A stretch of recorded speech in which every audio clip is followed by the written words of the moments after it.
Dans un petit village entouré de collines verdoyantes, vivait Éléonore, une jeune paysanne de 16 ans. Elle était connue pour sa beauté douce et ses yeux d'un bleu limpide qui semblaient refléter le ciel d'été.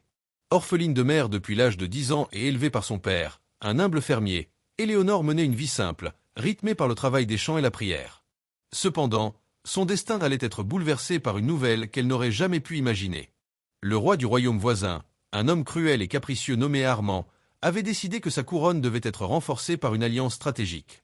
Et c'est ainsi qu'il ordonna que la jeune Éléonore, fille d'une famille insignifiante mais honnête, soit promise en mariage à son fils, le prince Théobald.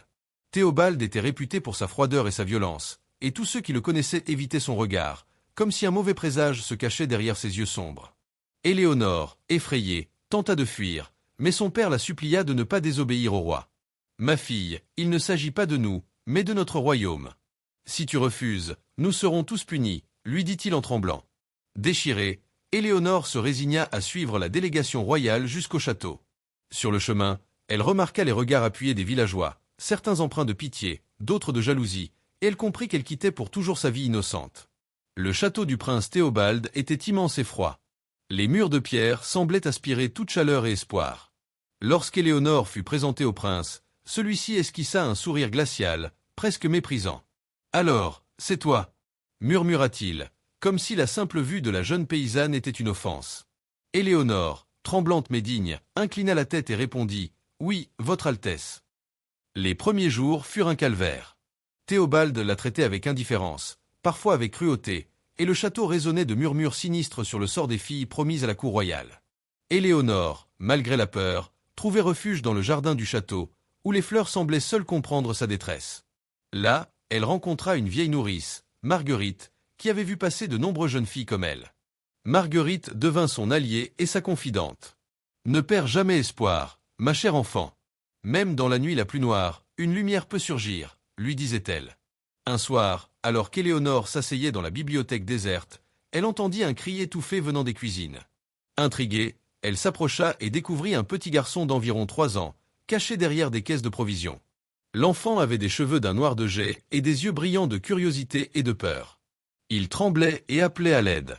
Éléonore sentit son cœur se serrer. « Chut, mon petit, ne crains rien, » murmura-t-elle, prenant l'enfant dans ses bras. La nourrice Marguerite, à qui Éléonore confia l'enfant, révéla alors un secret ancien. Ce garçon n'était autre que le fils illégitime de la duchesse défunte et du roi Armand, un enfant que personne n'avait osé reconnaître de peur des représailles. Si le prince Théobald apprend son existence, il pourrait être tué, ou pire, expliqua Marguerite en tremblant. Éléonore comprit alors qu'elle devait protéger cet enfant à tout prix. Les jours passèrent, et la jeune paysanne se rapprocha doucement de Théobald. Elle découvrit qu'au fond de son cœur dur se cachait une solitude immense. Il n'avait jamais été aimé, jamais consolé. Lorsqu'il vit Éléonore prendre soin de l'enfant dans le secret, quelque chose changea en lui. Un frisson d'humanité, timide mais réel, émergea. Il commença à observer la jeune paysanne non plus comme un objet de soumission, mais comme une personne capable de compassion et de courage. Éléonore et l'enfant se lièrent d'un amour indéfectible. La jeune paysanne apprit à naviguer dans les intrigues de la cour, à déjouer les espions et à cacher le secret le plus précieux du royaume. Chaque jour, elle se risquait à sourire, à parler, à exister dans un lieu où l'ombre de la cruauté planait constamment. Mais le destin, comme toujours, n'épargna pas leur chemin. Une nuit, alors que le vent hurlait à travers les tours du château, Théobald découvrit l'enfant. La colère monta en lui, mais à la vue d'Éléonore, courageuse et déterminée, il sentit un dilemme qu'il n'avait jamais connu. Pouvait-il réellement détruire ce qui lui était inconnu mais pourtant si précieux ? Dans un moment de tension extrême, Théobald fit un choix inattendu. Il décida de protéger l'enfant. Éléonore, stupéfaite, sentit une gratitude immense. Ce geste fut le point de bascule. Théobald commença à changer, non seulement pour l'enfant, mais aussi pour Éléonore. Ensemble, ils bâtirent un lien fragile mais puissant, une alliance de compassion qui allait transformer le royaume et inspirer ceux qui avaient longtemps été opprimés. Le temps passa, et le secret de l'enfant demeura bien gardé. Éléonore, jadis simple paysanne, devint la gardienne d'un héritage que personne n'attendait, tandis que le prince cruel devint un homme capable d'empathie et de justice. Le château, autrefois froid et sombre, s'illumina de rires d'enfants et d'espoirs retrouvés. Et dans ce lieu où l'injustice et la peur régnaient autrefois, naquit une histoire de courage, de loyauté et d'amour qui traversa les générations. Éléonore comprit enfin que le véritable pouvoir ne résidait pas dans les titres ou la richesse, mais dans la capacité à protéger ceux qui sont vulnérables, à aimer sans condition et à se tenir debout face à l'injustice. Le destin l'avait mise à l'épreuve, mais elle avait découvert un trésor plus précieux que tout or, la vérité du cœur humain. Les mois passèrent, et le château, autrefois silencieux et oppressant, résonnait maintenant de murmures et de secrets. Éléonore se déplaçait avec prudence entre les couloirs, consciente que chaque regard pouvait être un danger. Elle avait installé l'enfant dans une petite chambre secrète derrière la bibliothèque, accessible uniquement par une trappe dissimulée sous le tapis. Là, l'enfant pouvait jouer et dormir en sécurité, loin de l'œil inquisiteur de la cour. Chaque matin, Éléonore devait feindre la soumission et la servilité devant le prince Théobald et les nobles, tandis que son cœur brûlait d'inquiétude pour l'enfant. Elle le voyait grandir, s'éveiller au monde avec des éclats de rire et une curiosité sans fin. Il apprenait à reconnaître les voix, à parler doucement et à comprendre les gestes de tendresse. Mais malgré cette joie, le danger planait toujours.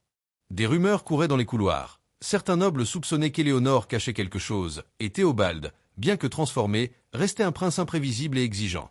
Un jour, un messager arriva, porteur d'une lettre du roi Armand. Le roi avait appris que Théobald avait été vu en compagnie de la jeune paysanne. La lettre était claire. Celui qui désobéit à mes ordres verra sa famille déshonorée. La peur s'empara du cœur d'Éléonore et de Marguerite. Ils savaient que s'ils étaient découverts, l'enfant et Éléonore seraient en danger de mort. Pourtant, Théobald fit un choix qui surprit tout le monde. Il convoqua ses conseillers et déclara que l'enfant était désormais sous sa protection officielle. Nul ne doit le toucher. Quiconque s'approchera de lui pour nuire sera chassé ou pire, annonça-t-il, avec une autorité nouvelle qui surprit la cour. Les murmures se turent, mais la méfiance et la jalousie restaient palpables. Éléonore, reconnaissante mais prudente, continua de veiller sur l'enfant. Elle l'appela Gabriel, un nom qui évoquait l'ange protecteur que sa mère avait jadis invoqué. Gabriel grandissait rapidement, intelligent et vif d'esprit, et commençait à poser des questions sur sa famille et son destin. Éléonore, avec soin, choisissait ses mots, lui parlant de courage et de vérité, mais laissant certains secrets dans l'ombre. Au fil du temps, Théobald lui-même changea. Son cœur, longtemps fermé à toute émotion, s'ouvrit à l'affection et à la responsabilité. Il observa la manière dont Éléonore enseignait à Gabriel la bonté et le respect, et il se surprit à vouloir devenir meilleur, à protéger non seulement l'enfant mais aussi ceux qui étaient autrefois des faibles et des ignorés dans son royaume. Cependant, le calme fut de courte durée. Un soir, alors qu'une tempête grondait à l'extérieur, un groupe de nobles ambitieux tenta de s'emparer de l'enfant pour obtenir des faveurs auprès du roi Armand. Éléonore, alertée par Marguerite, se précipita avec Théobald à la chambre secrète. Une confrontation éclata dans le couloir sombre du château. Les nobles, armés et menaçants, s'avancèrent, mais Théobald, dans un accès de courage et de ruse, les repoussa. Éléonore, le cœur battant, regarda son fiancé, ou peut-être son allié désormais, protéger Gabriel avec une détermination qui lui fit comprendre que l'amour pouvait surgir même dans les cœurs les plus froids. La bataille fut intense, et malgré la peur, Éléonore et Théobald réussirent à dissimuler Gabriel et à déjouer la tentative d'enlèvement. Après cette épreuve, le lien entre eux se renforça. Éléonore sentit que le prince cruel n'était plus le même homme qu'au moment où elle avait été amenée au château. Il avait appris le respect, la compassion et la valeur de la vie, non seulement par les mots, mais par l'expérience et l'épreuve. Les années passèrent, et Gabriel devint un jeune garçon intelligent, courageux et curieux. Éléonore lui enseignait tout ce qu'elle savait, tandis que Théobald lui apprenait la stratégie, la diplomatie et la bravoure.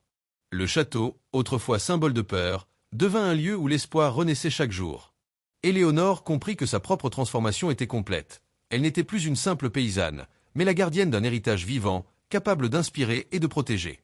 Elle avait appris à naviguer entre le pouvoir et la vulnérabilité, à faire preuve de ruse et de sagesse. Et dans ces moments de solitude, elle contemplait Gabriel jouer dans les jardins illuminés par le soleil, un sourire radieux sur le visage, et elle savait que son courage avait changé non seulement sa vie, mais celle de tout un royaume. Le prince Théobald, lui aussi, changea profondément. L'homme cruel et impitoyable qu'il avait été était devenu un dirigeant plus juste et attentif, conscient de la fragilité et de la valeur de la vie humaine. Les courtisans qui avaient autrefois tremblé devant lui apprirent à le respecter non par la peur, mais par l'admiration pour sa transformation et son dévouement envers l'enfant. Éléonore, Théobald et Gabriel formaient désormais une famille improbable, un trio uni par le secret, l'épreuve et la compassion. Et dans ce château, là où le destin cruel avait voulu briser la vie d'une simple paysanne, naquit une histoire qui résonnerait à travers les âges, celle d'un amour inattendu, d'un courage indomptable et d'un enfant qui, malgré son origine cachée, devint le symbole de l'espoir et de la rédemption. Les saisons défilèrent, et le château connut enfin une routine fragile mais stable. Éléonore veillait sur Gabriel avec un mélange d'amour maternel et de vigilance stratégique. Elle avait appris à anticiper chaque mouvement de la cour, chaque murmure suspect. Les nobles qui avaient tenté de s'emparer de Gabriel avaient été discrètement exilés, et un voile de loyauté s'était installé autour de la jeune famille. Gabriel, maintenant âgé de 8 ans, montrait déjà des signes d'intelligence hors du commun. Il posait des questions sur l'histoire du royaume, sur les raisons des guerres et des alliances, et surtout sur son propre passé. Éléonore choisissait ses mots avec soin. Chaque personne a un destin, Gabriel. Certains sont visibles, d'autres se cachent. Mais ce qui compte, c'est ce que tu choisis de faire avec la vie qui t'est donnée. L'enfant écoutait attentivement, sentant la gravité de ses paroles sans en comprendre toute l'étendue. Théobald, désormais conscient de ses responsabilités, commençait à impliquer Éléonore dans la gouvernance du château. Elle était devenue une conseillère de confiance, capable de discerner les intentions des courtisans et d'apporter des solutions créatives aux problèmes. La transformation du prince ne se limitait pas à ses sentiments pour Éléonore et Gabriel. Il devenait un dirigeant plus juste, plus attentif aux besoins des plus faibles. Cependant, le danger n'était jamais loin. Un ambassadeur du roi Armand arriva un jour avec une missive mystérieuse, laissant entendre que le roi connaissait toujours l'existence de Gabriel. La lettre était sibylline. Le temps du secret touche à sa fin. Préparez-vous. Éléonore sentit son cœur se serrer. Le roi Armand n'était pas un homme connu pour sa clémence. Marguerite, fidèle depuis des années, murmura « Nous devons préparer Gabriel, mais seulement quand le moment sera venu. » Ce moment arriva plus vite qu'il ne l'avait imaginé. Le roi Armand décida de venir en personne au château, sous prétexte de négociation, mais en réalité pour tester la loyauté de Théobald et découvrir le secret de l'enfant. Éléonore, consciente du danger, organisa un plan minutieux. Gabriel serait caché dans la vieille aile du château, une partie oubliée par tous depuis des décennies, tandis qu'elle et Théobald accueilleraient le roi avec dignité et prudence. La confrontation avec le roi fut tendue. Armand observait chaque geste, chaque expression. Théobald, debout aux côtés d'Éléonore, sentait la pression monter. Mais, à la surprise générale, le roi ne posa pas directement de questions sur Gabriel. Il s'intéressa à la gestion du château, aux récoltes, aux alliances. Théobald répondit avec calme et assurance, impressionnant l'ambassadeur. Éléonore, silencieuse mais attentive, analysait chaque mot, chaque mouvement. Finalement, le roi repartit, laissant derrière lui un mélange de respect et de suspicion. Éléonore savait que cette victoire n'était que temporaire, mais elle sentit une lueur d'espoir. Leur secret avait survécu à l'épreuve, et Gabriel restait en sécurité. Les années suivantes, Gabriel grandit avec un mélange de curiosité et de prudence. Il s'initia aux arts, à la lecture et à la diplomatie, tout en conservant l'innocence et la sensibilité qui le rendaient unique. Éléonore l'encourageait à explorer ses talents, à poser des questions et à ne jamais accepter l'injustice. Théobald, quant à lui enseignait la stratégie et la responsabilité, transformant l'enfant en un jeune homme capable de réfléchir par lui-même et de défendre ceux qui ne pouvaient pas se défendre. Un jour, Gabriel posa la question que ni Éléonore ni Théobald n'avaient osé anticiper. « Pourquoi moi ? Pourquoi suis-je si important pour tout le monde ?» Éléonore le prit dans ses bras et murmura « Parce que ton existence nous rappelle que la vérité et la justice sont toujours plus fortes que la peur. Et parce que tu as le pouvoir de changer le monde autour de toi, Gabriel. » À mesure que le temps avançait, les tensions à la cour diminuèrent. Les nobles commencèrent à respecter Théobald non par crainte, mais par admiration pour sa transformation et son engagement envers son peuple et son enfant. Éléonore, autrefois simple paysanne, devint une figure respectée, symbole de courage, de compassion et de ruse. Et dans ce château, où autrefois l'ombre de la cruauté et de la peur planait, naquit une véritable famille. Un prince qui avait appris l'amour et l'humanité, une jeune femme qui avait découvert sa force intérieure, et un enfant qui incarnait l'espoir, la vérité et l'avenir. Ensemble, ils formaient un trio improbable mais indestructible, et leur histoire résonnerait à travers les générations comme un témoignage de courage, de loyauté et de l'incroyable pouvoir de l'amour et de la compassion. Les années suivantes apportèrent leur lot de défis, mais également de victoires. Gabriel avait maintenant 12 ans et commençait à comprendre la complexité du monde qui l'entourait. Sous le regard attentif d'Éléonore et la guidance prudente de Théobald, il apprit à discerner l'amitié de la trahison, la vérité du mensonge et la puissance de la loyauté. Mais certains nobles, toujours jaloux du lien entre le prince, Éléonore et l'enfant, complotaient en secret pour renverser l'ordre établi. Un soir d'automne, alors que les feuilles tombaient en tourbillons rouges et dorés dans la cour du château, un mystérieux courrier arriva. Il portait le sceau du roi Armand et une menace voilée. Éléonore et Théobald comprirent qu'un piège se préparait. Avec Marguerite, ils décidèrent de renforcer la sécurité autour de Gabriel et de préparer une stratégie pour déjouer toute tentative de trahison. La confrontation éclata quelques semaines plus tard. Une faction de nobles rebelles tenta d'infiltrer le château pendant une nuit sans lune. Éléonore, alertée par le cri des sentinelles, guida Gabriel et Marguerite vers la chambre secrète, tandis que Théobald affrontait les assaillants dans les couloirs sombres. Le prince, utilisant non seulement sa force mais également son intelligence tactique acquise avec le temps, réussit à repousser les rebelles, capturant plusieurs d'entre eux sans verser de sang inutile.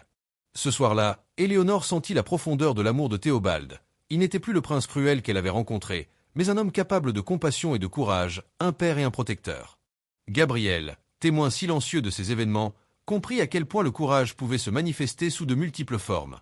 Avec la menace immédiate écartée, la famille se concentra sur l'avenir. Gabriel montrait désormais un sens aigu de la justice et de l'empathie, hérité à la fois de la force de Théobald et de la sagesse d'Éléonore. Il commença à intervenir dans les affaires du château, proposant des idées pour aider les plus pauvres, pour redistribuer équitablement les ressources et pour instaurer un climat de confiance et de respect parmi les habitants. Le prince et la jeune femme comprirent qu'il était temps de révéler progressivement la vérité sur Gabriel. Ils décidèrent d'annoncer à la cour son héritage, non comme un secret honteux, mais comme un symbole de réconciliation et de justice. Le jour de la proclamation, le château fut rempli de nobles, de conseillers et de villageois venus assister à l'événement. Éléonore se tenait aux côtés de Gabriel, tandis que Théobald s'adressait à l'assemblée avec une autorité douce mais ferme. Cet enfant n'est pas seulement le fils de notre passé, mais l'espoir de notre avenir. Nous devons protéger ce qui est juste et vrai. Que chacun ici le respecte et le guide avec honnêteté et bienveillance. Les murmures se turent, remplacés par un sentiment de respect mêlé de surprise. Les nobles comprirent que la vérité et la justice, incarnées par cet enfant, ne pouvaient être ignorées. Gabriel, encore jeune mais digne, leva la tête et adressa un sourire confiant à ceux qui l'entouraient, conscient qu'il portait désormais une responsabilité immense. Éléonore sentit un poids se lever de ses épaules. Le secret qu'elle avait gardé avec tant de vigilance avait enfin trouvé sa place dans la lumière. Elle avait transformé sa peur en force, son courage en sagesse, et son amour en protection indéfectible. Théobald, quant à lui, savait que ses erreurs passées ne définissaient plus son avenir. Il pouvait désormais être le prince juste, le mentor et le père dont Gabriel avait besoin. Les années suivantes, Gabriel devint un jeune homme accompli. Son esprit vif et son cœur compatissant inspirèrent tout le royaume. Sous la guidance d'Éléonore et de Théobald, il apprit non seulement la stratégie et la diplomatie, mais également l'art de l'écoute, de la justice et de la miséricorde. Les villages voisins, autrefois méfiants envers le château et ses habitants, vinrent chercher conseil et protection, et une nouvelle ère de prospérité s'installa dans le royaume. Éléonore, le cœur rempli de fierté, regardait Gabriel évoluer avec une émotion intense. Elle savait que les épreuves qu'elle avait traversées, de la peur initiale de devoir épouser le prince cruel à la protection de l'enfant caché, avaient forgé une famille solide, unie par l'amour, le respect et le courage. Théobald, désormais pleinement transformé, marchait à ses côtés, conscient que sa rencontre avec Éléonore et Gabriel avait changé non seulement sa vie, mais celle de tout le royaume. Et ainsi, là où la peur et la cruauté avaient autrefois régné, naquit une lumière durable. Une jeune paysanne promise à un prince cruel avait découvert un enfant que personne n'attendait, et à travers ce secret, elle avait semé le courage, la justice et l'amour dans un royaume entier. La légende d'Éléonore, de Théobald et de Gabriel traversa les générations, rappelant à tous que même dans les ténèbres les plus profondes, un cœur courageux et aimant pouvait changer le destin. Dans un petit village entouré de collines verdoyantes, vivait Éléonore, une jeune paysanne de 16 ans, aux yeux d'un bleu limpide. Orpheline de mère, elle menait une vie simple, rythmée par les chants et la prière. Mais le destin frappa soudain. Le roi Armand, cruel et capricieux, ordonna qu'elle soit promise au prince Théobald, connu pour sa froideur et sa violence. « Si tu refuses, nous serons tous punis », supplia son père. Déchirée, Éléonore se résigna. Le voyage vers le château fut silencieux, ponctué de regards remplis de pitié et d'inquiétude. Le château du prince était immense et glacial. Théobald esquissa un sourire glacial en la voyant. « Alors, c'est toi !» La peur s'empara d'Éléonore, mais elle garda sa dignité. Les premiers jours furent un calvaire. Le prince la traitait avec indifférence, parfois avec cruauté. La seule lumière vint du jardin, où les fleurs semblaient comprendre sa détresse. C'est là qu'elle rencontra Marguerite, la nourrice du château. « Ne perds jamais espoir.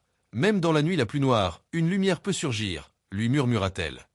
Dans un petit village encerclé de collines verdoyantes et de forêts profondes, Éléonore vivait une existence simple, rythmée par les saisons, les travaux des champs et les prières quotidiennes. Ses yeux d'un bleu limpide reflétaient la pureté de son âme, et même dans les moments de fatigue ou de tristesse, son regard conservait une lueur d'innocence que peu pouvaient ignorer. Elle avait grandi sous la protection de son père, un humble fermier, depuis la disparition de sa mère. Chaque lever de soleil lui rappelait la beauté du monde, mais aussi la fragilité de la vie. Elle ne se doutait pas qu'un destin bien plus grand que les limites de son village allait s'abattre sur elle, bouleversant son existence à jamais. Le roi Armand, connu pour sa cruauté et son amour des intrigues politiques, avait décidé que sa couronne devait être consolidée par une alliance stratégique. Ses conseillers lui avaient parlé d'une jeune paysanne dont la famille était insignifiante mais honnête, et il ordonna qu'Éléonore soit promise à son fils, le prince Théobald, un jeune homme à la réputation sombre, dont le nom inspirait crainte et méfiance dans tout le royaume. Éléonore, effrayée par cette perspective, tenta de fuir, mais son père, conscient des dangers de défier le roi, la supplia de se soumettre. « Ma fille, c'est notre honneur et notre devoir. Si tu refuses, notre famille entière sera punie, » lui dit-il en tremblant, les yeux remplis de larmes et de désespoir. Lorsqu'elle accepta à contre-cœur, le voyage vers le château fut silencieux. Les villageois la regardaient partir avec des expressions mêlées de pitié et d'admiration, certains murmurant qu'elle allait affronter un destin cruel. Les sentiers qu'elle connaissait par cœur semblaient désormais étrangers, et chaque pas la rapprochait de l'inconnu, du froid et de la peur. Elle ne savait pas encore que ce voyage ne serait que le commencement d'une épreuve bien plus grande, un chemin parsemé de secrets, de dangers et d'émerveillements inattendus. Le château du prince Théobald se dressait comme un monolithe de pierre sombre et froide. Ses tours atteignaient le ciel, et les murs massifs semblaient absorber toute lumière, toute chaleur. Lorsque le prince la rencontra pour la première fois, il esquissa un sourire glacial, presque méprisant. « Alors, c'est toi » murmura-t-il, comme si la simple existence d'Éléonore était une offense. La jeune paysanne, malgré sa peur, inclina la tête avec dignité. Les premiers jours furent un calvaire. Théobald la traitait avec indifférence, parfois avec cruauté, et la solitude des grandes salles du château pesait sur son cœur. La seule échappatoire était le jardin intérieur, où les fleurs et les arbres semblaient l'accueillir avec une douceur que personne au château ne pouvait offrir. C'est dans ce jardin qu'Éléonore rencontra Marguerite, la nourrice du château. Une femme âgée, sage et bienveillante, qui avait vu passer de nombreuses jeunes filles promises à la cour.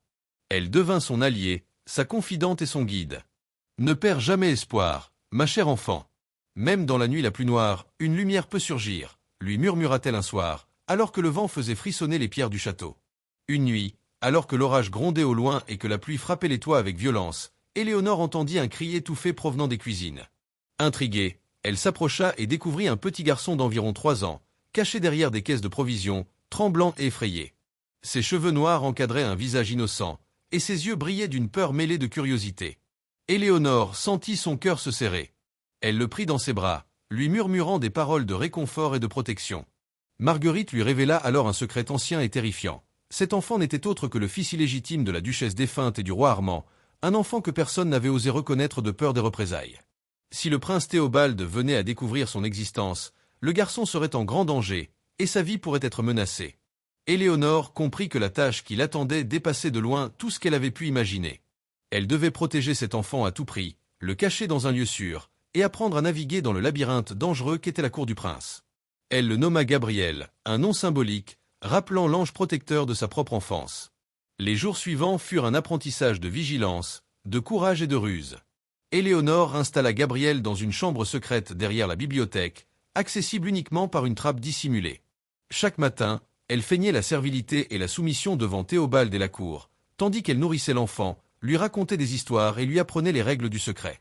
Gabriel, malgré sa peur, s'éveillait au monde avec intelligence et curiosité, posant des questions sur son passé et sur les mystères du château. Le prince, observant la dévotion et le courage d'Éléonore, commença à ressentir quelque chose d'inattendu, un frisson d'humanité, une ouverture à l'affection et à la compassion. Son cœur, longtemps fermé à toute émotion, commença à se transformer. Il voyait Éléonore non plus comme un objet de soumission, mais comme une personne capable de courage, de ruse et de bonté. Une lente alliance se tissa entre eux, fragile mais réelle, centrée autour de Gabriel et de la protection de sa vie. Cependant, le danger ne disparaissait jamais complètement. Les nobles jaloux et ambitieux de la cour soupçonnaient qu'Éléonore cachait un secret précieux. Des rumeurs circulaient, et le roi Armand, imprévisible et cruel, envoyait des lettres sibyllines, laissant entendre qu'il savait toujours quelque chose. Un jour, des nobles tentèrent d'enlever Gabriel, mais grâce à la vigilance d'Éléonore et au courage de Théobald, le complot échoua. Cette nuit-là, les trois, Éléonore, Théobald et Gabriel, découvrirent la puissance de leur lien et la force de leur courage partagé. Les années passèrent. Gabriel grandit, intelligent, vif et sensible.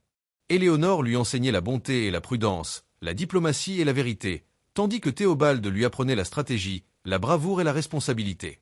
Le château, autrefois symbole de peur et de cruauté, devint un lieu de rire, de jeu et d'apprentissage. Gabriel commença à poser des questions sur son identité, son héritage et sa destinée, et Éléonore choisissait ses mots avec soin, lui transmettant courage et sagesse sans dévoiler tous les secrets de son passé. Un jour, le roi Armand décida de venir en personne au château. Éléonore et Théobald organisèrent une mise en scène habile. Gabriel fut caché dans une aile oubliée, tandis que le prince et la jeune femme recevaient le roi avec dignité et prudence. La confrontation fut tendue, mais grâce à la diplomatie et à la patience, le secret de Gabriel resta intact. Le roi repartit, laissant derrière lui un mélange de respect et de suspicion. Les années suivantes, Gabriel devint un jeune adolescent doué, juste et intelligent. Il comprit la valeur de l'amour, du courage et de la loyauté. Avec l'enseignement combiné d'Éléonore et de Théobald, il développa un sens aigu de la justice et de la responsabilité. Finalement, ils révélèrent au monde entier la vérité sur Gabriel, non comme un secret honteux, mais comme un symbole d'espoir et de réconciliation. Au fil des années, le château devint un microcosme de la complexité du royaume. Les nobles qui autrefois avaient murmuré et comploté se tenaient désormais en observation prudente, intrigués par la transformation du prince et par la force silencieuse d'Éléonore. Certains étaient sincèrement impressionnés par le courage et la détermination de la jeune paysanne devenue conseillère, d'autres attendaient le moment propice pour semer à nouveau la discorde.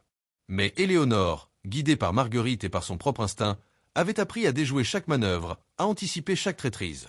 Elle connaissait désormais chaque passage secret, chaque couloir oublié et chaque allié fiable, transformant la peur initiale en force stratégique. Gabriel, devenu un adolescent vif et réfléchi, commençait à montrer des qualités de leader que ni Théobald ni Éléonore n'avaient anticipées. Il était curieux, observateur, capable de lire les intentions et les émotions des adultes avec une finesse remarquable. Lorsqu'il s'interrogeait sur son héritage ou sur les raisons de sa protection, Éléonore lui répondait toujours avec prudence « Gabriel, ton existence est un phare. Tu es celui qui rappelle à tous que le courage et la vérité sont plus puissants que la peur.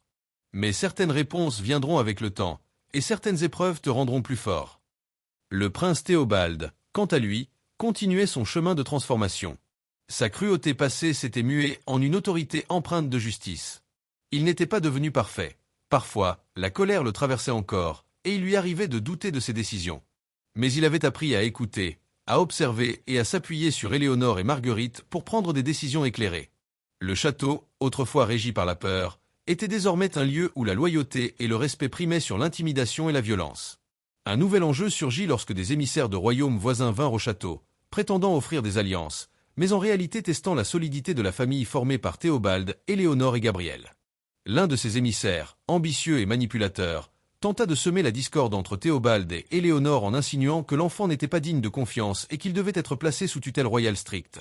Éléonore, avec calme et stratégie, réussit à dévoiler les mensonges de l'émissaire devant toute la cour. Gabriel, témoin de cette manipulation, comprit l'importance de la vérité et de l'intégrité. Le jeune garçon devint rapidement un symbole pour le royaume. Ses actions et ses paroles démontraient que la jeunesse pouvait être porteuse de justice et de sagesse. Éléonore et Théobald le guidèrent à chaque étape, lui enseignant que le pouvoir véritable ne résidait pas dans la crainte, mais dans la capacité à protéger et à inspirer. Les villageois et habitants du royaume, qui avaient longtemps vécu dans la peur de la cour, commencèrent à percevoir une nouvelle ère de prospérité et de bienveillance. Une nuit d'hiver, alors que la neige recouvrait le château et que les flammes dansaient dans la grande salle, un messager arriva avec un rapport urgent. Un groupe de nobles rebelles préparait un complot pour s'emparer de Gabriel et réclamer le trône pour eux-mêmes. Éléonore sentit une vague de tension, mais elle ne laissa rien paraître. Avec Théobald, elle organisa un plan complexe. Gabriel fut caché dans un passage secret que seul connaissait, tandis que le prince et la jeune femme créèrent des diversions et rassemblèrent les alliés fidèles pour protéger le château. La nuit du complot fut intense. Les rebelles tentèrent d'infiltrer les murs du château, mais grâce à la vigilance et à la stratégie d'Éléonore et Théobald, le plan échoua. Certains nobles furent capturés, d'autres s'enfuirent, et le secret de Gabriel resta intact. Ce succès renforça le lien entre Éléonore, Théobald et Gabriel, cimentant leur famille dans la confiance et le courage. Les années suivantes, Gabriel devint un jeune homme accompli. Sa curiosité intellectuelle, son sens de la justice et son empathie le rendaient unique. Il commença à s'impliquer activement dans les affaires du royaume, proposant des réformes pour améliorer les conditions de vie des plus pauvres et instaurer des lois plus justes. Éléonore et Théobald l'accompagnaient, lui offrant guidance et sagesse, mais le laissant prendre ses propres décisions. Finalement, vint le moment de révéler officiellement l'existence et l'identité de Gabriel au royaume. Lors d'une grande assemblée, le prince prit la parole. Cet enfant n'est pas seulement le fils de notre passé, mais l'espoir de notre avenir. Nous devons protéger ce qui est juste et vrai. Que chacun ici le respecte et le guide avec honnêteté et bienveillance. Gabriel se tenait aux côtés d'Éléonore, le regard confiant et la tête haute. Le royaume entier comprit que cet enfant, autrefois caché et menacé, était désormais le symbole de courage, de justice et de rédemption. Éléonore regarda son fils adoptif et Théobald, son compagnon et allié. Elle comprit que toutes les épreuves, toutes les peurs et toutes les nuits de solitude avaient forgé une famille unique, capable de résister à toutes les épreuves. Théobald, transformé par l'amour et la responsabilité, savait désormais qu'il pouvait diriger non par la peur, mais par l'exemple et la compassion.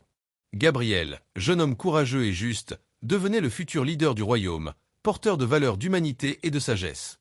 Le château, jadis froid et sombre, rayonnait désormais de lumière, de rire et d'espoir.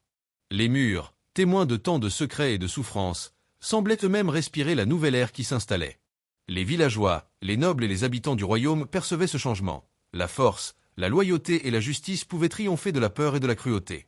Ainsi, la jeune paysanne promise à un prince cruel avait découvert un enfant que personne n'attendait, et par son courage, sa sagesse et son amour, elle avait changé le destin d'un royaume entier. La légende d'Éléonore, de Théobald et de Gabriel traversa les générations, rappelant à tous que même dans l'obscurité la plus profonde, un cœur courageux et aimant pouvait transformer la peur en espoir, la cruauté en justice et la solitude en famille.